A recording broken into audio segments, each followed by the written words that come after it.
Que Jesus nos abençoe e que a espiritualidade amiga possa inspirar e sensibilizar os nossos corações para entendermos esse tema que eu considero, pela fragilidade do meu espírito, pelas nossas imperfeições, muito desafiador. Então, vamos juntos caminhar para a primeira reflexão da noite. O que seria uma relação saudável em família? Quem se sentir à vontade pode responder no chat, que daí Rafa me auxilia aí com algumas leituras ao longo do estudo.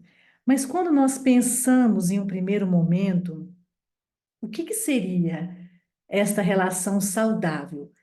Porque nós vamos partir da perspectiva de uma reflexão à luz do Espiritismo. Com o conhecimento que nós temos, o que é ser saudável nas relações em família? Então, a pergunta está lançada, a primeira.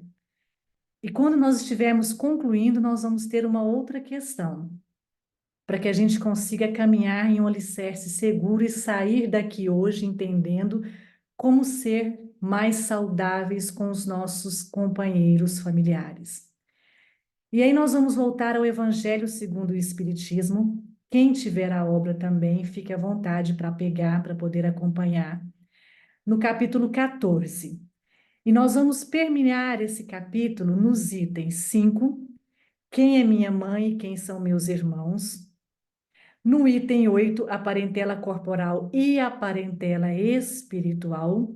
E no item 9, a ingratidão dos filhos e os laços de família. Então, nesse sentido, tem uma passagem bíblica que o Evangelho nos traz, e eu peço licença para ler essa passagem bíblica que está no item 5.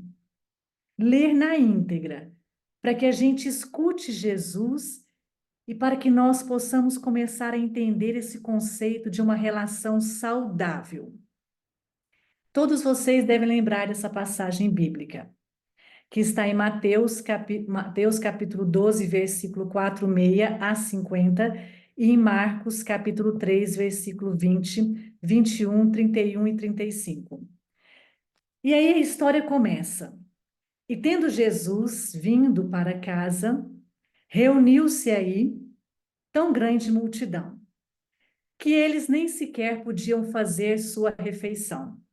Sabendo disso, vieram seus parentes para se apoderarem dele, pois diziam que perdera o espírito. Entretanto, tendo vindo sua mãe e seus irmãos, e conservando-se do lado de fora, mandaram chamá-lo.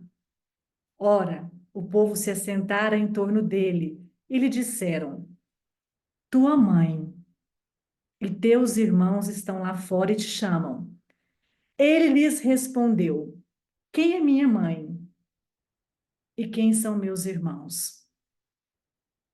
E perpassando o olhar pelos que estavam assentados ao seu derredor, disse: Eis aqui minha mãe e meus irmãos, pois todo aquele que faz a vontade de Deus, esse é meu irmão, minha irmã e minha mãe. Por isso que é importante, ao estudarmos o Evangelho, eu sempre digo, sem pressa. O estudo da doutrina espírita não exige de nós pressa. O estudo da doutrina espírita precisa ser estudado com todo cuidado, com todo o tempo, para que a gente consiga retirar o espírito da letra. Se nós fizermos uma leitura rápida, nós vamos analisar o comportamento de Jesus e predizer uma certa estranheza. Jesus dizendo quem é minha mãe, quem são meus irmãos, e dizendo que aqueles que estavam ali era que compunha a sua família. Então, Jesus estava renegando as relações parentais, por assim dizer, com a sua família que ali estava fora, chamando, procurando? Não. Se nós tentarmos tirar o espírito da letra, nós vamos perceber que nessa passagem bíblica nós temos o conceito espiritual de uma relação dita saudável. Vejamos a última fala de Jesus. Aqueles que fazem a vontade do Pai correspondem à família dele. Que vontade é essa? Jesus veio ensinar o que à humanidade? A lei de amor e a nova justiça. A nova justiça nos ensinando a presença de um Deus Pai, de um Deus único, de um Deus que nos ampara, que nos cuida. E a lei de amor ensinando a nós o desenvolvimento da lei mosaica, da primeira revelação, onde precisamos fazer ao outro aquilo que nós gostaríamos que fizessem conosco. E daí veio Jesus na segunda revelação, desenvolvendo a primeira revelação, clareando melhor o que é fazer aos outros e que gostaríamos que fizessem conosco, na lei de amor. Então, já conseguimos construir o primeiro tijolo espiritual do raciocínio agora, deste estudo. A lei de amor, que representa o alicerce para outras virtudes, começa a tornar seguro o nosso entendimento do que é ser saudável nas relações familiares. E assim nós continuamos o raciocínio. Quando nós pensamos o que é ter uma família saudável, estabelecer uma relação familiar saudável, será que a nossa primeira resposta, eu estou observando aqui algumas colocações, se baseia, vou perguntar apenas para reflexão, será que as nossas primeiras respostas se baseiam nos nossos interesses pessoais? Será que ter uma relação saudável em casa é ter aqueles que nos amam incondicionalmente, sermos amados, acatados, obedecidos, respeitados e ter os nossos interesses pessoais satisfeitos? É bom esse amor, não é? É bom, é confortável. Mas e quando nós caminhamos na mesma relação familiar com companheiros que não nos trazem esse sentimento, esse conforto daquilo que eu acredito ser uma relação saudável? Como é que fica o meu coração?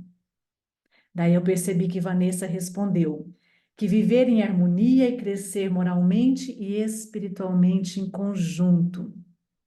Viver em harmonia e crescer espiritualmente em conjunto. Eis o desafio, né, Vanessa e amigos? Porque quando a gente está, palavras de Vanessa, viu, Vanessa? Vivendo em harmonia e crescendo ou buscando crescer espiritualmente com todos que estão na nossa família, que nos são caros, é bom. Mas e aqueles que despertam em nós difíceis sentimentos? Que a gente, palavra dos mineiros, minha amiga Átila aí, seja bem-vinda. Lá em Minas a gente fala, nós pelejamos, insistimos, esprememos o limãozinho ali até sair o último caldinho.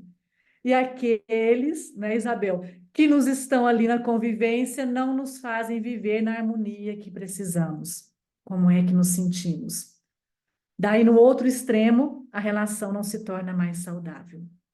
Mas então, que conceito de saudável, de relação saudável é esse que temos? Saudável por um lado e não saudável pelo outro? Como é que é essa história? E aí nós lembramos deste capítulo, agora no item a parentela corporal e a parentela espiritual. Nós nos lembramos que estão junto a nós, companheiros, conforme Emmanuel nos fala também, uma obra Pensamento e Vida. Eu sempre referencio esse capítulo porque ele é muito interessante nos encontros e desencontros da família, o capítulo do berço. Nós estamos no seio familiar com companheiros que se afinizam conosco nas virtudes e nas sombras. Então, falando sobre as relações consanguíneas, estão conosco não apenas sangue do nosso sangue, mas estão laços também que não são muito caros, que são sangue do nosso sangue e que podem ser também complicativos de um passado não muito distante. Mas nessa mesma relação familiar, nós podemos ter o sangue do mesmo sangue com afinidades espirituais indescritíveis, até mesmo a nossa própria inteligência, o nosso raciocínio. Nós amamos de tal forma, nós nos sentimos tão confortáveis que não conseguimos explicar as ditas afinidades espirituais. Então, as famílias são montadas na Terra não só pelas heranças daquilo que conhecemos pela carga genética da ciência material, o DNA, o mapeamento genético, mas existe um mapeamento genético que nos liga uns aos outros do ponto de vista espiritual. Mapeamento genético, genética espiritual. E quando Emmanuel fala de genética espiritual, ele não está falando somente de afinidades. Ele está dizendo que o grupo se encontra pelas próprias sombras também. São afins, não somente afins nas virtudes, naquilo que é bom, mas afim naquilo que precisa ser burilado ainda.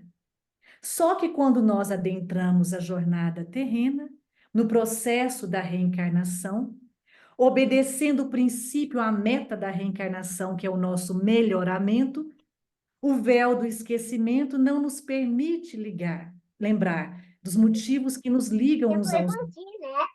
E aí, o que é que acontece? Nós sentimos apenas uma carga vibratória, uma sintonia espiritual. Tem companheiros que aceleram o nosso coração no bem-querer. Tem companheiros que aceleram muito o nosso coração, entre aspas, no mal-querer. E aí, com pequenos minutos do Evangelho, pelo entendimento dos processos de heranças genéticas nesse objetivo espiritual, explica-se pela lei da reencarnação, pela lei de causa e efeito, pelas afinidades, aqueles constrangimentos que nós temos na presença de um ou outro companheiro familiar. Explica-se a criancinha que repele a mãe. Explica-se o desconforto criado no ambiente familiar quando, porventura, do nascimento de um pequeno ser, num corpinho frágil. Explica-se, a depender da maturidade espiritual daquela família e do olhar mais sensível, as convivências difíceis entre os companheiros e companheiras afetivos que antes pareciam viver num perene noivado espiritual e agora o matrimônio chama as responsabilidades e conseguimos enxergar o outro diferente daquilo que percebíamos no momento onde estávamos enamorados, nestes noivados espirituais usando os vocábulos da terra. Explica-se as relações ainda contrárias à caridade quando relegamos aos cantos da casa, aos últimos quartos, quiçá ao fundo do nosso lar, os nossos pais, na terceira idade. Ou terceirizamos os cuidados, porque fluidicamente dizendo, não nos sentimos mais confortáveis com as demandas que eles nos trazem. E é neste aspecto que caminhamos para o conceito de uma relação saudável à luz do Espiritismo. Saudável, na perspectiva de satisfazer os nossos interesses pessoais.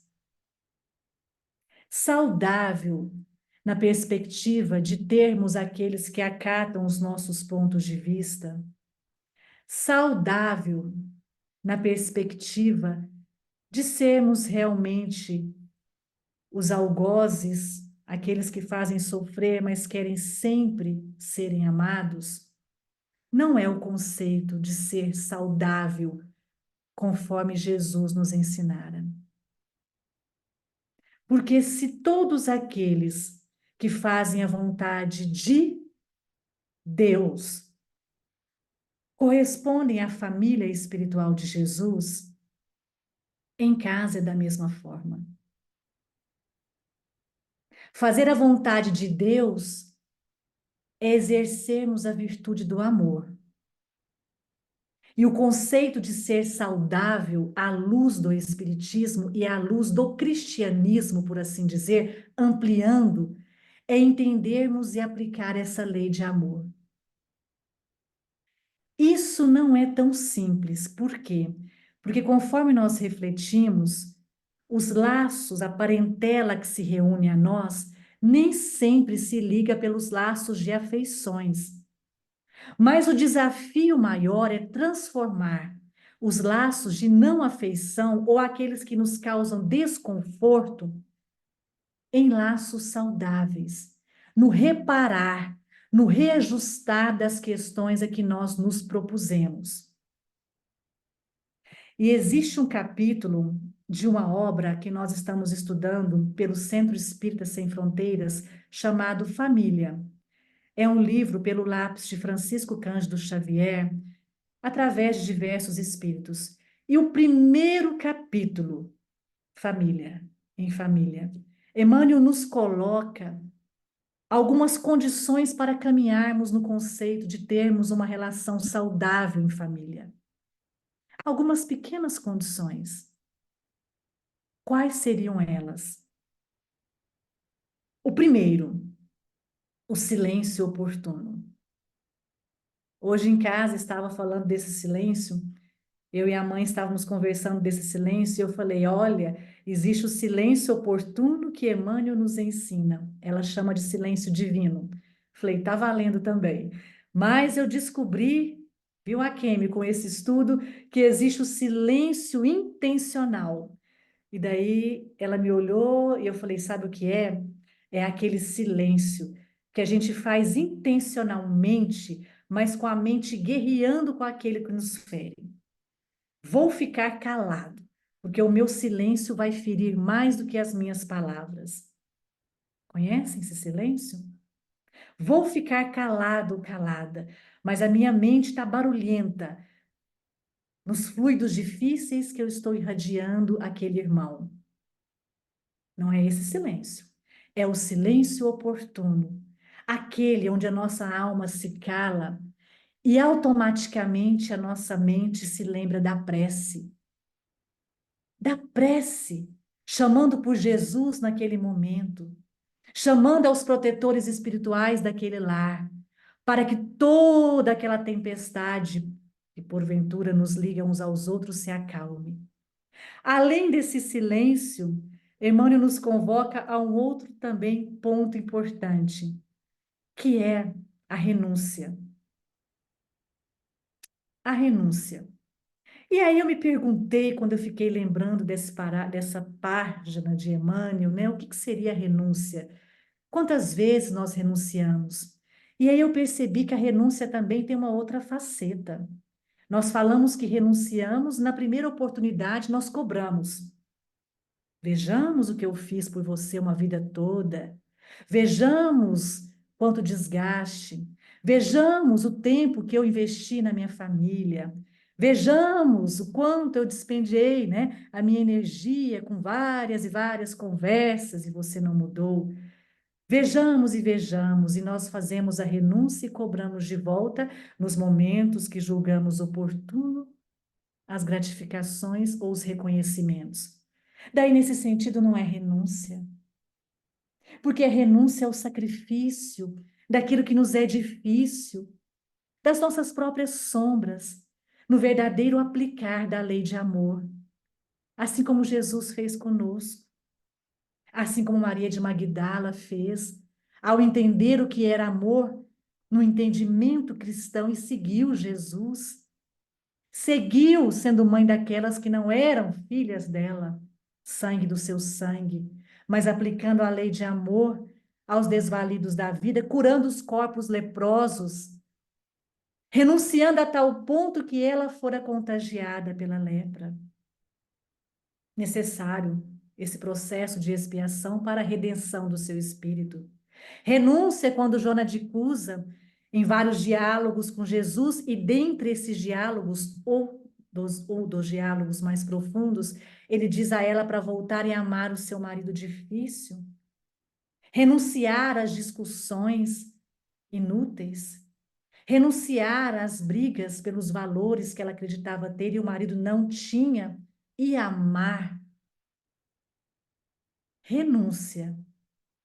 Quando Paulo, antes de se converter, transformando-se em Paulo, antes de deixar a carapaça, né, de Saulo, cai do cavalo e realmente renuncia a todos os seus títulos de doutor da lei e segue o Cristo. E aí Emmanuel finaliza, depois do silêncio oportuno, da renúncia, que nos traz o conceito de devotamento, com o entendimento também do perdão. E aí nós nos perguntamos: o perdão torna uma relação saudável? O perdão é o caminho para uma relação saudável, porque o esquecimento das ofensas ainda é meta distante para cada um de nós. As mazelas que nos foram feitas e que nós fazemos em relação ao próximo ficam impressas no nosso perispírito, ficam. É natural que seja assim. Mas Jesus ensinou uma outra versão desse amor, no respeito à condição evolutiva, no perdão das ofensas, quando o nosso raciocínio já começa a acatar a fragilidade do outro. E Jesus ainda disse: perdoai, porque eles não sabem o que fazem. Ele não falou perdoa e esqueça. Perdoai, nos convidando a uma outra vertente para essa relação saudável.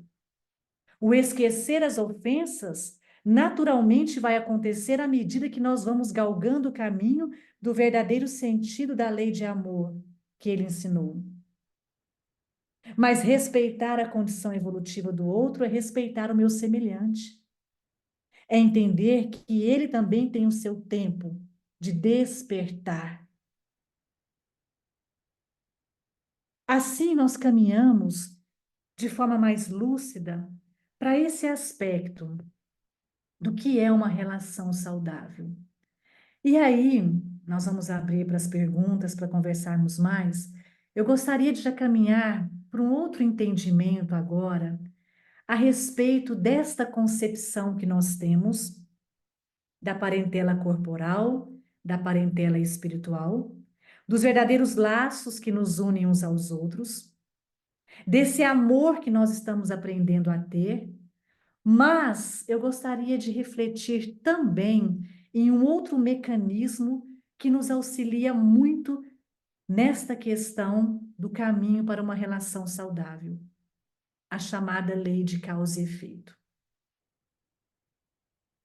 Com a seguinte questão: como eu pretendo ter uma relação saudável? Porque se eu quero ter uma relação saudável, é necessário também que na lei de causa e efeito eu compreenda a minha ação em relação ao outro e a resposta que ele me dá e os resultados de qualquer comportamento em relação a este outro. Como é que eu desejo algo? E como é que eu me comporto para também ser capaz de dar isto que eu desejo? Eu quero uma relação saudável, eu tenho essa expectativa na minha família, mas como é que está também o meu dar a este companheiro uma relação saudável? Lembrando destas recomendações que Emmanuel nos coloca no capítulo Família, que eu citei, lembrando que nós estamos junto uns aos outros por um motivo importante, o reajuste de situações deixadas de lado em um passado não muito distante. Como é que fica essa história para nós? E aí existe a lei de amor em uma obra chamada Lei de Amor, de Emmanuel, por Valdo Vieira e o Chico Xavier, quando trabalhavam juntos, onde nós temos Emmanuel falando do amor comportamento. Já ouviram falar do amor comportamento? Porque nós conhecemos o amor sentimento, não é? O que seria esse amor comportamento? A própria palavra já nos dá a resposta. É o comportamento nesta relação de amar. E se eu compreendo o que é o processo de reencarnação e sei que é muito fácil amar aqueles que me são caros, o maior desafio é eu direcionar esse amor para aqueles que me são difíceis. Porque a chave de tudo, digamos assim, de uma forma mais simples, neste caminhar para uma relação saudável, na perspectiva da doutrina espírita, é honrarmos esta família que nos recebera, a começar pelos nossos pais, honrar a pai e mãe que nos abriram a porta da reencarnação, dessas várias oportunidades que nós temos, e estabelecer nesse sentimento de honrar o aprendizado para o amor comportamento. O meu comportamento tem que ter conformidade com o sentimento que eu digo, sendo redundante, sentir de amar. As minhas palavras precisam ter coerência com as minhas atitudes. Mesmo que eu sinta fluidos difíceis, inexplicáveis, provavelmente pela relação de causa e efeito de um passado não muito distante, agora estamos juntos nas paredes edificantes de um lar para aprender a amar. Amar no comportamento e não somente nas palavras. Amar nas atitudes. Amar e permitir que esse amor represente a virtude da fraternidade e da solidariedade. Amar no sentido de olhar para aqueles que nos são difíceis e não desejar a eles aquilo que nós sequer desejaríamos a nós, em fazermos a eles ou direcionarmos a eles os mesmos sentimentos que nós gostaríamos que fossem direcionados a nós. É a lei de causa e efeito conversando conosco agora.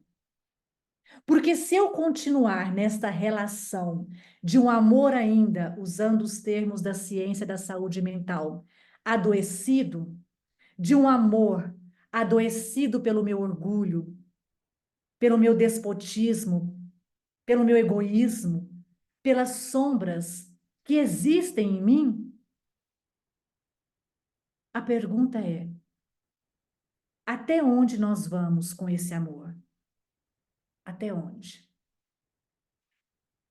Que comprometimentos ainda teremos espiritualmente com esse amor? Ainda na perspectiva da matéria, ainda adoecido e adoecido por mim. Por isso que relembramos a história de Maria de Magdala, de Joana de Cusa e de Saulo antes de tornar-se Paulo. Cada um deles tinha um conceito de amor diferente daquilo que o Cristo ensinava. Maria de Magdala, o amor mais na perspectiva da matéria, e o seu espírito clamava pelo verdadeiro amor. Aquele amor que iria calar o seu vazio moral. Ela disse isso ao Cristo. Tenho sede de amor. Que amor é esse que o Senhor ensina? Saulo de Tarso tinha um amor a toda a doutrina judaica, a tudo aquilo que ele aprendera desde pequenino, e por amor, na perspectiva do doutor da lei, ele sujara as mãos, por toda a educação recebida desde o berço, enfatizada na juventude, obra Paulo Estevão, nós temos esse relato. E por amor ele se converte àquele que ele perseguia. Por amor ele vai até Ananias. Por amor, amor a um ser que ele estava descobrindo ali naquele momento, Jesus, ele volta a enxergar. Joana de Cusa, da mesma forma, por amor, ela volta para o lar, observando aquele marido na condição evolutiva dele. Por amor, ela vai à cruz, ela é queimada junto ao filho e não nega, não abjura, não abjura a pedido dos caprichos pessoais do filho, o Cristo de Deus. E nós, o que fazemos por amor? Esse amor que o Cristo ensinou. Como fazemos? E nós caminhamos para uma leitura que nós tivemos nessa mesma obra de Emmanuel, que existe uma comparação simbólica com as estações da natureza, para concluirmos essa primeira parte. Todos conhecem as estações. Estamos aqui nos olhando, acredito que muitos de outros países que vivenciam estações diferentes, não é? Aqui no Brasil entramos no outono, estamos entrando, acabamos o verão. Então nós temos a estação que rege todas as questões da natureza. A natureza respeita a estação.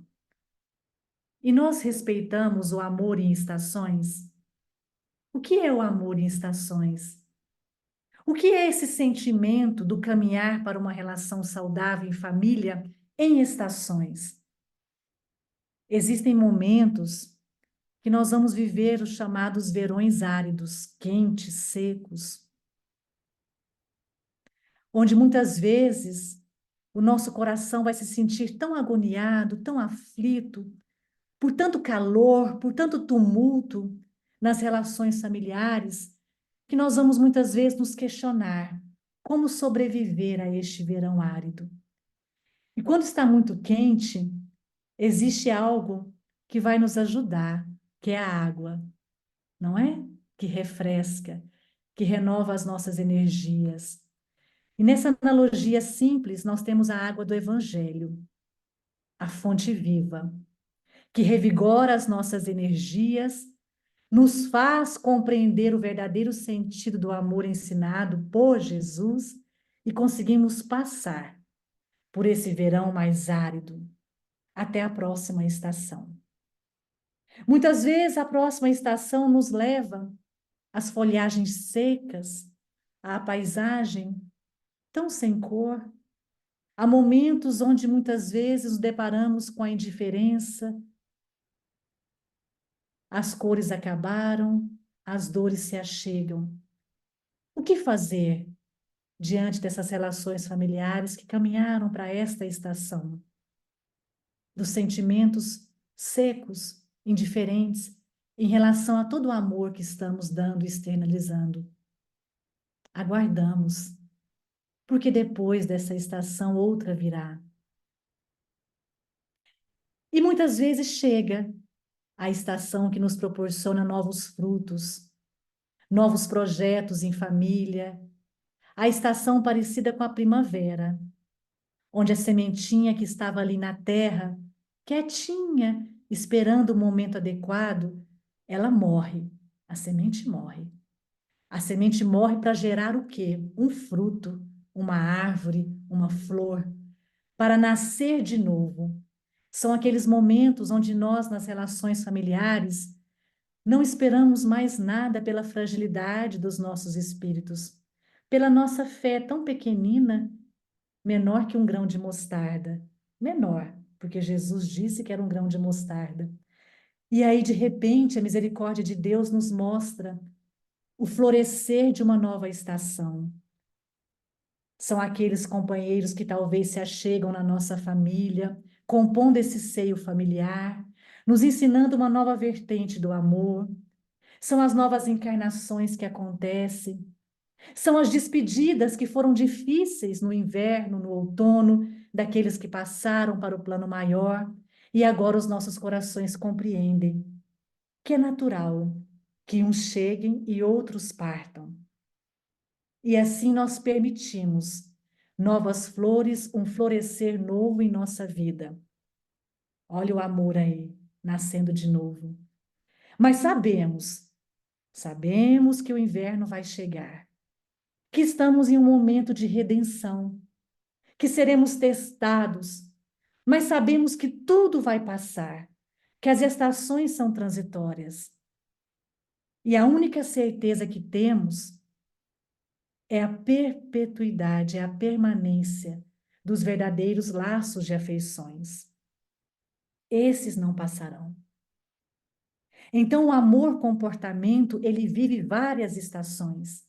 Cabe a nós observarmos no nosso lar a forma como nós estamos vivendo e até mesmo sobrevivendo a cada estação, na certeza absoluta de que tornar uma relação familiar saudável é nos reajustarmos com a lei divina, é fazermos, cumprirmos a lei do Pai. Porque aí sim, todos nós estaremos mais próximos da paternidade de Deus e muito mais reunidos como a verdadeira família que Jesus ensinara. Por isso que ele disse: quem é meus irmãos? Quem é minha mãe? Todos aqueles que fazem a vontade do Pai. Esta é a minha família. E chegará uma hora que todos nós, afetos e desafetos, vamos fazer a vontade do Pai. Porque a centelha divina, que torna as relações saudáveis, ela vai despertar.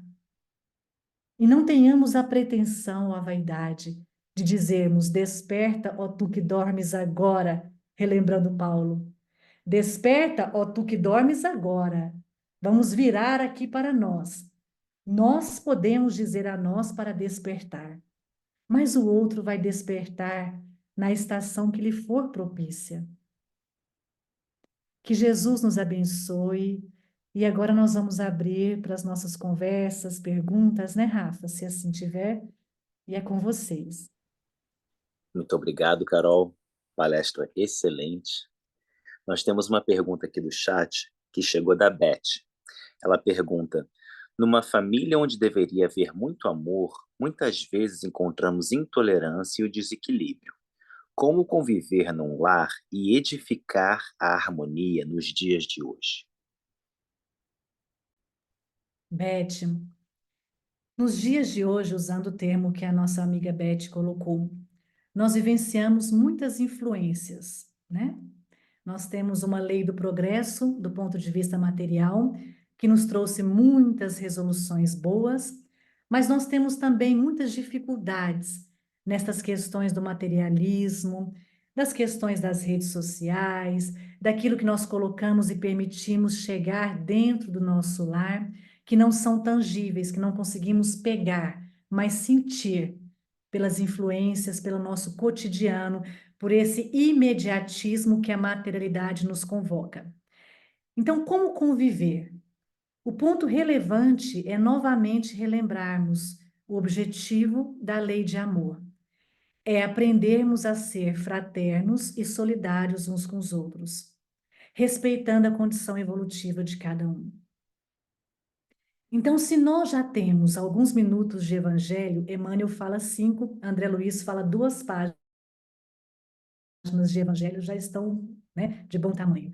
Nós conseguimos restaurar esse caminhar para maior equilíbrio nas relações familiares. E como é que nós poderíamos restaurar?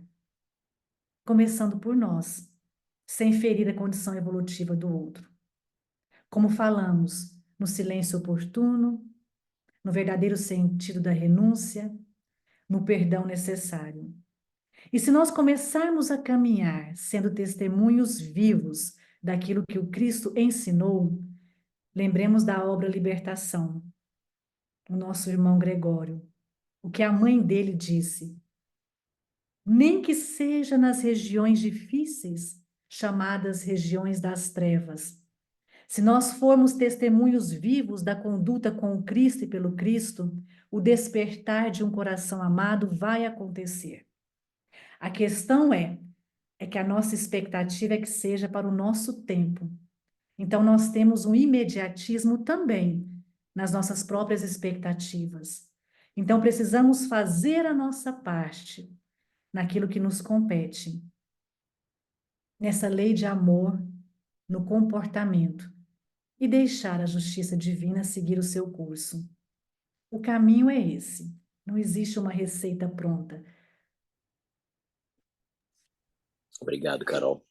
Uma outra pergunta que chegou: o que ocorre com o mau filho, isto é, aquele que não cumpre os deveres da piedade filial, esquecendo os que o ampararam em sua infância? Bom, esse é o título do capítulo 14 do Evangelho segundo o Espiritismo. Honrai a vosso pai e a vossa mãe, a fim de viverdes longo tempo. Lembra? Na terra. Então, independente da condição evolutiva, e quando eu digo condição evolutiva, é condição moral, daqueles que abriram a porta da nossa encarnação, nós devemos honrá-los. Porque se nós não tivéssemos tido esta oportunidade de retorno à matéria, todos nós aqui não podemos imaginar sequer a condição que nós estaríamos na orbe espiritual. E quando eu digo orbe espiritual, eu não estou falando de regiões de educação, de escolas, não. Eu estou falando no plano maior, no plano espiritual. Em que estado de desequilíbrio, de não equilíbrio, de desejo de volta nós estaríamos. Então, honrar a pai e mãe é uma condição sine qua non, imprescindível, essencial. Agora, aqueles que não obedecem essa lei, usando um termo terreno, obedecer, no sentido espiritual, estão exercendo a ingratidão para com os companheiros que realmente lhe deram a oportunidade de retorno. E o que significa esse retorno para nós? Oportunidade de reparação. E estamos ferindo a lei divina do amor para quem abriu essas portas para nós. E isso vai gerar, sim, um comprometimento muito grande do ponto de vista espiritual para um futuro não muito distante. Eu só tiraria o termo mal, porque esses companheiros talvez não despertaram ainda para o verdadeiro sentido desse abrir de portas. Eu tiraria esse termo mal e colocaria o não despertar, aqueles filhos que não despertaram ainda para a responsabilidade que têm em relação aos seus pais que lhe abriram a porta da encarnação. Eu não sei se eu consegui responder, Rafa, e se não, pode ficar à vontade para fazer de novo. Acho que ficou muito bem. E tem uma pergunta que é mais ou menos o contrário agora. Na família, quais os sinais de uma mãe ou um pai que são tóxicos? Eu posso trazer os termos para o nosso evangelho, para o nosso espiritismo? Eu vou trocar o termo pai e mãe tóxicos por família tóxica, porque não é só pai e mãe, não. A gente pode ter vários títulos aí tóxicos, viu? Então, essa palavra tóxico a gente vai substituir por aqueles que não cumprem a lei divina, por aqueles que observam as suas sombras e deixam o joio crescer em meio às possibilidades do trigo. Portanto, o que acontece com essa história? Acontece que muitas vezes, se a gente permite que o joio cresça e cresça, nós vamos perder, entre aspas, mais uma oportunidade na jornada evolutiva de fazer uma bela construção espiritual na nossa própria redenção. É como se fosse um terreno baldio. Alguém já construiu ou já viu construindo? O que é que a gente faz? A primeira coisa que se faz antes de uma construção é limpar o terreno. Limpa-se o terreno. Porque se nós não limparmos, não conseguimos nem entregar para o engenheiro a possibilidade de nos ajudar no projeto, para o mestre de obras, para o pedreiro. Assim somos nós, o terreno do nosso coração. Precisa ser limpo. Se nós continuamos tóxico no conceito da materialidade, mas tóxico nas sombras que nós já nomeamos como orgulho e egoísmo, que o Espiritismo nos revela, o matagal vai crescer. E não existe possibilidade de uma construção, uma boa construção, que é a nossa transformação moral. Então, é um outro caminhar difícil que nos gera comprometimento. E quem que precisa limpar isso aí tudo? No nosso coração somos nós. Na vida material, nós podemos até terceirizar, né? Contratar uma equipe para poder fazer a limpeza do terreno. Mas se nós não vistoriarmos, ficarmos ali, né, auxiliando, observando, não vai sair como nós pretendemos. E no terreno do nosso coração somos nós, com a enxada ou a pá na mão, que seja, arroteando esse terreno. Perfeito. Pode-se dizer que o divórcio é uma forma encontrada pela lei humana para tentar sair, fugir ou evitar uma expiação, ou até uma resolução entre dois espíritos que reencarnaram como casal por diferenças do passado? Em outras palavras, devem os casais permanecerem casados, ainda que não consigam encontrar a harmonia divina?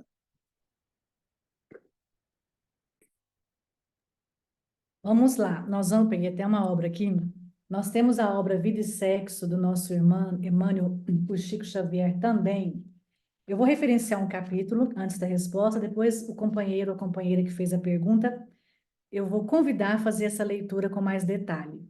O capítulo do namoro, que é o 3, e o capítulo do casamento e do divórcio. Casamento, capítulo 7, divórcio, capítulo 8. Emmanuel nos diz que o casamento tem um objetivo: a assistência recíproca, mútua, entre dois seres que resolveram se consorciar. E os motivos pelos quais esses seres se unem podem ser inúmeros. Podem ser ligações combinadas no plano maior. Lembremos, sempre eu falo de mãe de André Luiz com o pai de André Luiz na obra Nosso Lar, que voltariam de novo como companheiros efetivos. Ou podem ser ligações simplesmente que acontecem no plano terreno, sem maiores compromissos espirituais, relacionadas a atrações físicas, às paixões mais passageiras, ou pode ser ligações, atrações até mesmo pelas delinquências passionais, companheiros que cometeram as delinquências passionais e se atraem por as questões fluídicas, pela anterioridade, pelo passado. Ou podem ser as relações que se dão em um nível mais elevado do ponto de vista de maturidade espiritual, para compensação, digamos, fluídica, na construção de algo maior para o coletivo. Lembrei de Allan Kardec e Amélie. Então, o que acontece? Quando existe o divórcio é uma lei terrena, que vai separar aquilo que já está separado. Mas antes que aconteça esse divórcio, convém relembrarmos: não separeis o que Deus juntou. Mas quando nós temos essa passagem, que inclusive está aqui no Evangelho do capítulo 22, nós vamos lembrar que juntou aquilo que foi colocado junto pela lei de amor, mas que, se a relação se baseou em outros interesses que não amor, o que é que uniu esse casal? Outros interesses. Então, separado já está, de fato, aquilo que espiritualmente nunca esteve unido. Mas esta pergunta contém também sutilmente, né, a expectativa de que tenhamos no Espiritismo uma resposta: separa ou não separa? O Espiritismo não nos traz esse caminho. Faça esse ou faça aquilo. O Espiritismo nos convida a refletir: por que que eu estou me relacionando com aquele marido ou com aquela esposa? Qual o motivo que me uniu a ele? E aí eu vou conseguir entender se foi o amor precisando ser burilado, ou se foi um amor único e exclusivamente baseado em interesses egoísticos, materiais, que irão se findar em algum momento da nossa jornada evolutiva. E um outro aspecto, relembrando Emmanuel, se eu estou em uma relação conjugal, eu estou entendendo que essa relação me convida a ter uma assistência recíproca, mútua com o meu companheiro, a minha companheira?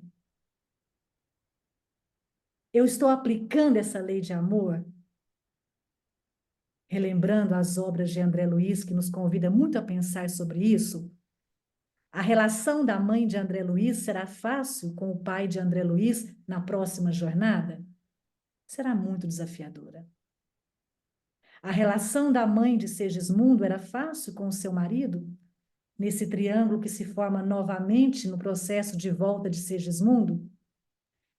Então, os desafios existem, à medida do amor que precisa ser revista. É o amor material ou é o amor que junta? Que junta, que burila, não separeis o que Deus juntou, no verdadeiro sentido da lei de amor do Cristo. Que estamos aprendendo a ter, porque não é uma lei de amor ideal ainda não, para nós. Estamos caminhando nessa construção. Então é isso, nesse sentido. Excelente, Carol, muito obrigado. Há alguém mais que gostaria de fazer alguma pergunta? Se quiser, pode abrir o microfone e fazer. A gente ainda tem mais uns 2, 3 minutinhos aqui.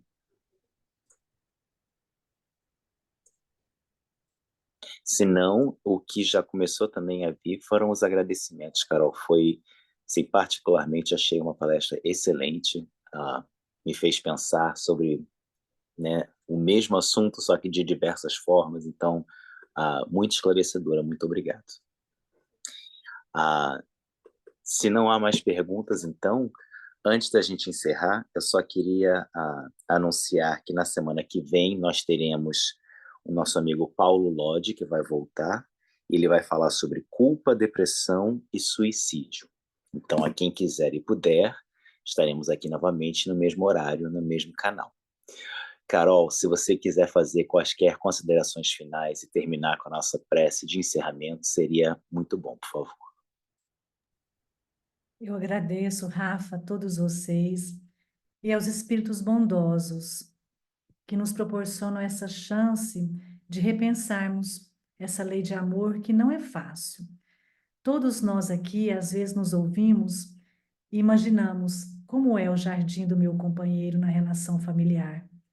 E eu posso dizer a vocês todos que o jardim, o meu, o de cada um que está aqui, é muito desafiador. Mas nós tivemos a oportunidade da reencarnação. Nós já conhecemos um pouco, como mencionamos, do Espiritismo. Então agora basta aplicarmos esse amor.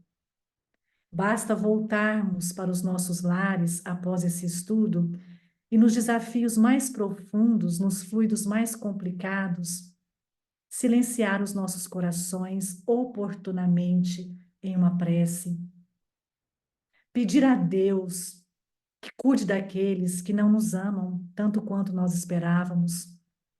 E pedir ao Pai que não nos deixe sucumbir nas diversas estações que nós vamos enfrentar, porque são essas estações que vão nos fazer crescer.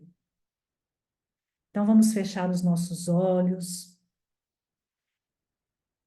vamos unir os nossos corações e neste sentimento de gratidão, dizer ao Pai que estamos caminhando, mesmo diante das nossas fragilidades, que estamos caminhando, aprendendo a amar a cada dia. E neste sentimento, rogamos, Senhor Jesus, que ampare todos os nossos familiares, todos aqueles companheiros pelas quais as nossas mentes se apegaram nesse estudo de hoje, nas lembranças necessárias, todos aqueles que fizeram parte da nossa família e por um motivo ou outro já estão em outros jardins, florescendo em outras estações, por todos aqueles que não estão fisicamente conosco, mas os nossos corações se ligam no amor imbatível e na gratidão por comporem a nossa família.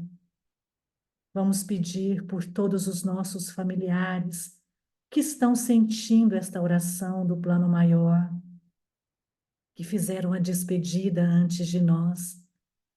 E vamos pedir que estas bênçãos recaiam também, Senhor, sobre todos esses irmãos que estão aqui ao nosso lado, nos ouvindo, tentando compreender que amor é esse, Jesus, que nos esforçamos continuamente para sentir e para ter. Rogamos que as bênçãos dos céus envolva todos esses irmãos na terra e no plano maior. Pedimos, Senhor Jesus, cada um de nós, que a sua voz amorosa fale às nossas almas, fortalecendo-nos, encorajando-nos e nos ensinando na renúncia necessária a amar o nosso próximo como nos amamos e confiar em Deus plenamente as dificuldades que não conseguimos ainda compreender. Graças a Ti lhe damos, Senhor, graças aos espíritos amigos que estiveram ao nosso lado. Que assim seja.